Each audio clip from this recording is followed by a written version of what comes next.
For this to be the first move that Matt Ryan made.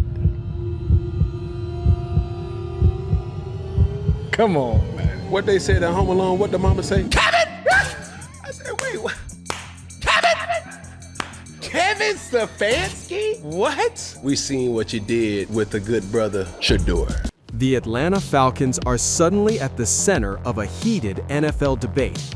Cam Newton recently criticized Kevin Stefanski's approach to handling young quarterbacks. His comments sparked questions about the team's future with Michael Penix Jr. Newton warned that Penix could face the same type of situation Shedeur Sanders once dealt with. Now the discussion is growing across the league.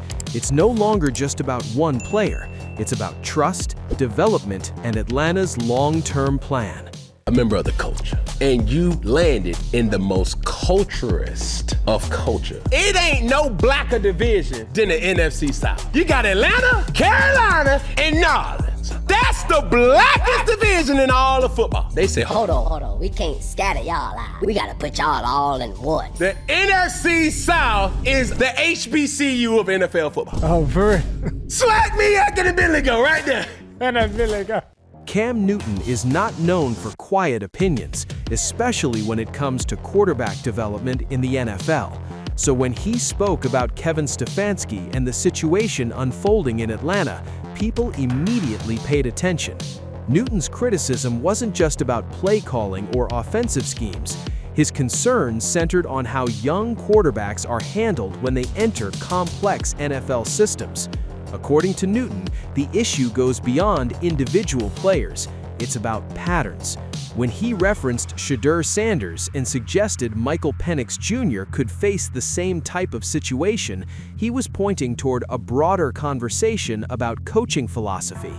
In Newton's view, young quarterbacks need stability, belief, and patience from the organizations that invest in them. Even though Dallas got some black people, the Dallas Cowboys is a corporate team. Hey. Oh, whoa. We ain't doing all that. Yellow Beezy and Charleston White and them, hey, put them in the upper deck. But down here in the corporate suites, y'all just stand up over there by that little area where we got designated for y'all. The concern he raised was simple but powerful. If a coach already has doubts about a young quarterback, those doubts can shape the entire environment around that player. Every interception becomes magnified. Every slow start becomes proof of something larger. Suddenly, development turns into scrutiny. Newton also questioned whether Stefanski's past situations with quarterbacks truly showed consistent growth. During his time in Cleveland, the Browns rotated through multiple quarterbacks over several seasons. Some of those changes were caused by injuries or roster decisions, but the instability still became part of the narrative surrounding the coaching staff. Robert, RG3, has a point. There's also some truth to what Coach Stefanski is doing. I'm gonna make my point there, then I'm gonna come back. Coach Stefanski knows that it's going to take time. That's true. You have to have grace with growth. When you have a situation that you have in Cleveland where you traded your veteran quarterback, now you're forced to be in this situation where you have to be patient. Once again, have grace with growth. By bringing that history into the conversation, Newton wasn't simply criticizing one decision. He was asking whether the Atlanta might be inviting similar instability. His comments quickly spread across sports media because they touched on something bigger than the Falcons. Around the league, teams constantly struggle with how to balance patience and urgency when developing young quarterbacks. Coach Stefanski knows that the worst thing that you could do is alter a person's confidence by putting that person on a short leash. What he's trying to do is give all grace to say, hey, this is your team. This is your job to lose, right? Newton's warning essentially asked one question. If the Falcons have already chosen their future quarterback, why risk sending mixed signals before that future even begins? That question is what turned a normal football discussion into a full-blown league-wide debate. For the Atlanta Falcons, Michael Penix Jr. is more than just another quarterback prospect. He represents a long-term investment and a vision for where the franchise wants to go. When teams select a young quarterback and publicly connect their future to him, that decision carries significant weight throughout the organization. Here's my question to Coach Stefanski. How long are you willing to wait? Because if we keep losing games, what are we really doing? Yeah. Because for sake of conversation, it ain't like Shedeur Sanders or Bailey Zappi can do any worse. Y'all still losing. Yeah. Quarterbacks define eras in the NFL. They shape offensive identity, locker room culture, and the overall trajectory of a team. That's why Atlanta's commitment to Penix matters so much in this conversation. The Falcons built their roster with youth and potential in mind. Players like Drake London, Kyle Pitts, and Bijan Robinson form the core of an offense designed to grow together over several seasons. Penix fits directly into that timeline. His development is supposed to happen alongside the development of the rest of the roster. That approach requires patience. Young quarterbacks rarely arrive in the NFL fully polished. They must adjust to faster defenses, more complex schemes, and the intense pressure that comes with leading a professional team. Atlanta's plan seemed clear from the beginning: allow Penix to grow within a system that supports his strengths while the roster matures around him.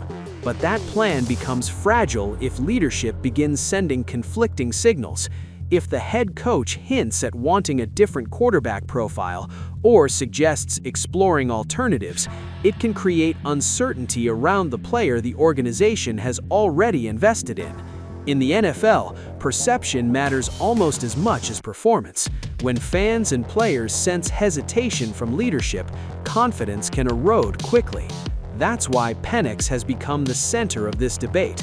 The question isn't just whether he will succeed. The question is whether the Falcons will fully commit to giving him the time and support necessary to succeed. Because once a franchise ties its future to a quarterback, consistency becomes essential.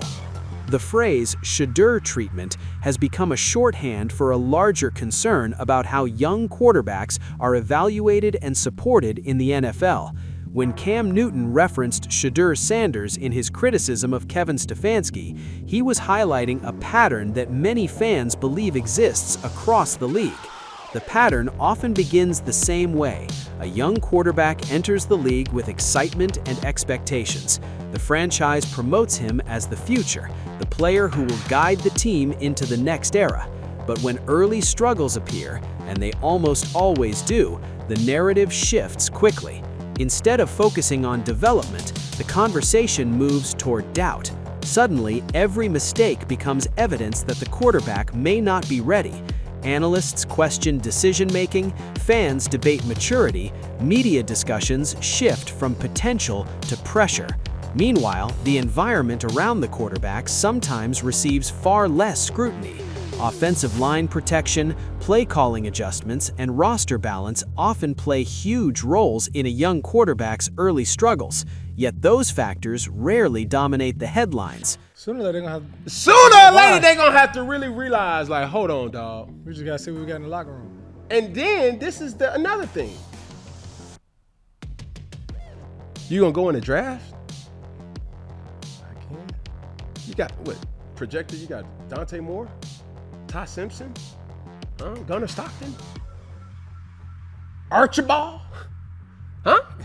It ain't no strong quarterbacks that's making a case to be the number one guy. Newton's argument was that this pattern can place unfair pressure on young players before they have time to grow. When he warned that Michael Penix Jr. might face the same treatment, he was essentially asking Atlanta to avoid repeating that cycle. If the Falcons publicly commit to developing Penix, that commitment must remain strong when adversity inevitably appears. Otherwise, the message becomes inconsistent. Players sense that inconsistency quickly. confidence is one of the most important factors in quarterback development. When belief from leadership appears conditional, it can affect performance as much as any defensive scheme. That is why the comparison to Shedeur Sanders sparked so much attention.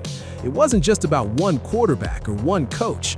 It was about how the NFL handles the fragile process of turning young talent into long-term franchise leaders.